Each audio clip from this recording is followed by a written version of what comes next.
today we are going to talk about Chapter 10, Lesson 2, and talk about all the different philosophies that grew up after all those decades of war. Remember the period of warring states. People are really looking for, a peace and a well-run government and society. So these three ideas were three philosophies that were very popular in China. First one, I'm sure you've heard of Confucianism. So, named after the person Confucius, who was alive around 550 BC. And he was from a farming family, and he was very critical of the kings and how they had been ruling and been, you know, taking advantage of and doing things that were good for themselves and not for the people. And he really thought that what they needed to do is go back to the old ways, like follow how your ancestors did it, right?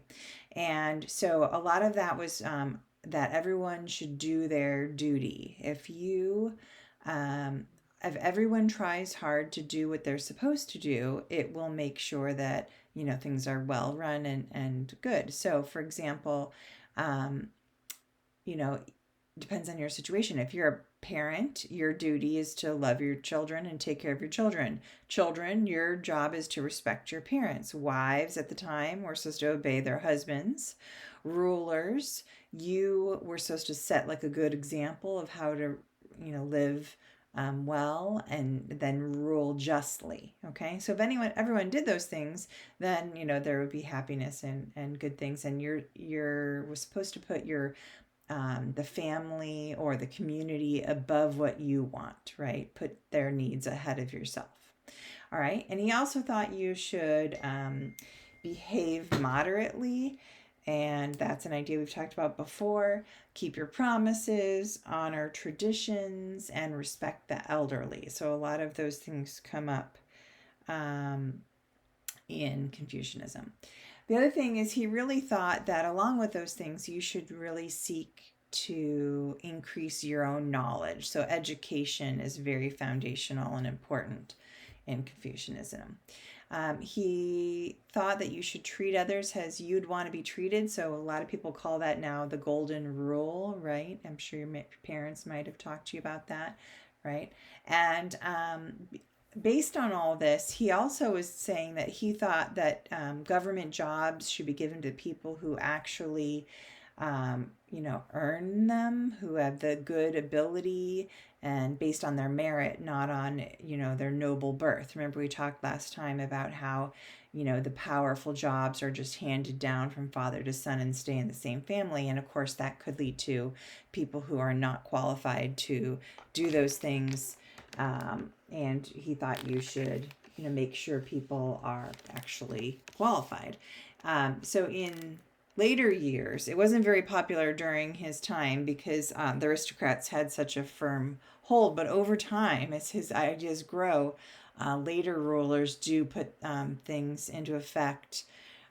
They actually did something called civil service exams, where you have to prove that you have some knowledge in the area, or you're at least a um, certain level of education and smarts to be able to do the job. Okay, but that's a little bit later. So anyway, he went around and taught people his ideas, and his followers wrote them down, and they eventually got put into a book called the Analects. And I'm sure you've seen a lot of his sayings come up in inspirational posters and things like that. Okay. All right, and then the second philosophy I want to talk about today is Taoism. So the Tao is like the path or the way, and so Lao Tzu was the one who came up with this. He lived around the same time as Confucius, and he thought you need to like live simply, don't want worldly desires, turn to nature and follow the Tao, which is like the spiritual force in everything. So it reminds me a little bit of something. Does it remind you of Buddhism a little bit? Um, Anyway, so turn away from world affairs and just like live in harmony and with nature. So a lot of Chinese would actually try to follow both of these, Confucianism and Taoism, although in some ways you could say that they're kind of not, they're different, right? Confucius thought you should work really hard to make the world a better place, and Taoism is a little bit more like remove yourself from all of that and just live in harmony with nature. Okay, but anyway, many Chinese try to incorporate both, and so you'll see a lot of ideas of nature and things also. Okay, also the third one, which was very popular, this philosophy is called legalism, and it was stressing the importance of law. And so sometimes it's called the school of law. And Han Feizu was the one who came up with this, and he thought that all humans are naturally evil, and the only way to get them to really do what they're supposed to, right, do your job, your duty, is to have really strict laws and punish harshly to make sure that they do the right thing. Of course, the aristocrats would be in favor of this because they're the ones in power and they want to be able to, get people to do what they want no matter what, even if it's not really good for the common people. And so it led to a time of pretty harsh measures, a lot of cruel punishments, even for small crimes.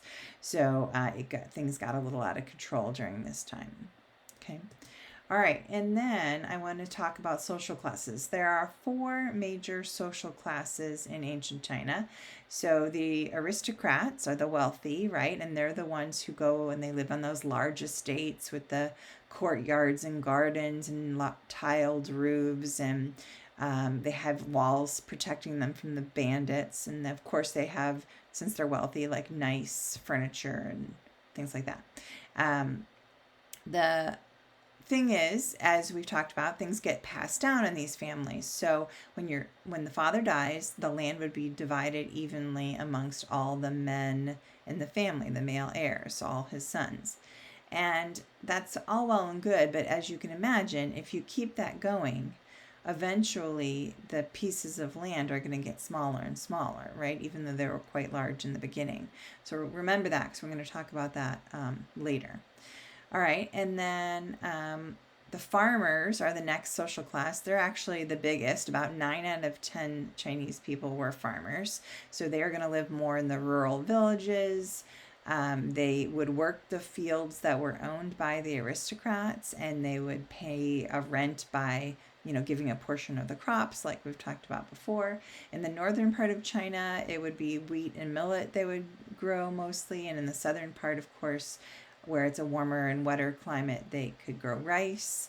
No matter where they lived, they were required to pay taxes, and they had to work 1 month a year on building projects. And so like building roads and things. And if there was wartime, they were forced to become soldiers. So they had a pretty rough, right? Their normal existence is hard work.